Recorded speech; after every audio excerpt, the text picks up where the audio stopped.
থাকে। সাধারণত cover page, title page দিয়ে থাকবে, আপনার নাম ঠিকানা থাকবে, কোন অর্গানাইজেশন পক্ষ থেকে দিচ্ছেন, কে ফান্ডিং করেছে তাদের অ্যাকনোলেজমেন্ট থাকবে, আর অ্যাবস্ট্রাক্টটা থাকবে তারপরে সেকেন্ড পেজে।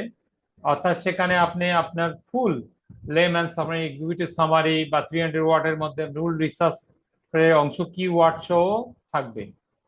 পাশাপাশি আপনার টাইটেল টাইটেল ছড়িয়ে থাকবে, ওখানে আপনার নাম ঠিকানা, আপনার বিশেষত ক অথর যদি থাকে তাদেরও হেল্পটা থাকবে, এবং তাদের অ্যাকনোলেজমেন্টও থাকবে বা প্রিফেস মুখবন্ধও থাকতে পারে।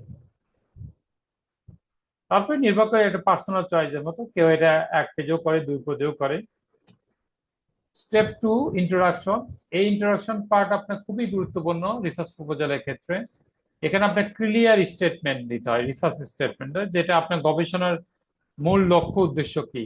আপনাকে অবশ্যই একটা সুনির্দিষ্ট সর্বজনীন ঘোষণা করতে হবে, বিশেষ করে গবেষণারত প্রশ্নমালা প্রণয়নের ক্ষেত্রে, এবং এদের লক্ষ্য উদ্দেশ্যের সাথে যাতে অ্যালাইন থাকে সেটাও দেখতে হবে। আমরা যদি মোটা থেকে 3টা পয়েন্ট দেখি: গবেষণারত উদ্দেশ্য এবং রিলাভেন্স, এর এর প্রাসঙ্গিকতা কতটুকু, এবং গবেষণাকে কেন্দ্র করে কি ধরনের প্রশ্নমালা চয়ন করা হয়েছে, সেটা কি আর্টিকুলেশন ঠিক আছে কিনা, লিঙ্কেজটা ঠিক আছে কিনা, সেটা কি এমস অবজেক্টিভ কে ফোকাস করে হয়েছে কিনা।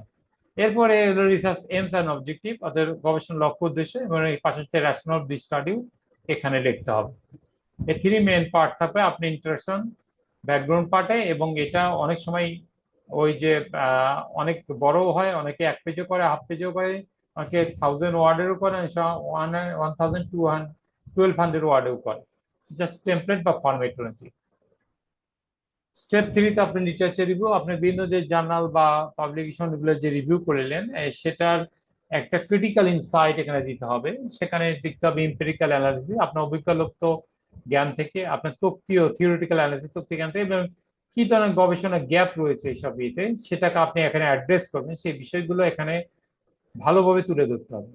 অর্থাৎ লিটারেচার রিভিউ আপনার কিছু সুচিন্তিত মতামত বা কিছু ঘোষণা থাকবে, যেটা অভিজ্ঞতার ক্ষেত্রে আপনাকে চালিত করবে, এবং তত্ত্বীয় জ্ঞান বা প্যারাডাইম, রিসার্চ প্যারাডাইম বা বিভিন্ন ধরনের মেথডস ইউজের ক্ষেত্রে আপনার পূর্ববর্তী গবেষকরা তাদের নিজস্ব ফিল্ডে গবেষণাটা কিভাবে করেছে সেটার সম্পর্কে একটা সুচিন্তিত মতামত তুলে ধরতে আপনাকে সহযোগিতা করে। এটাও 2-3 পেজ হতে পারে, এটাও 2 থেকে 3000 ওয়ার্ডের হতে পারে।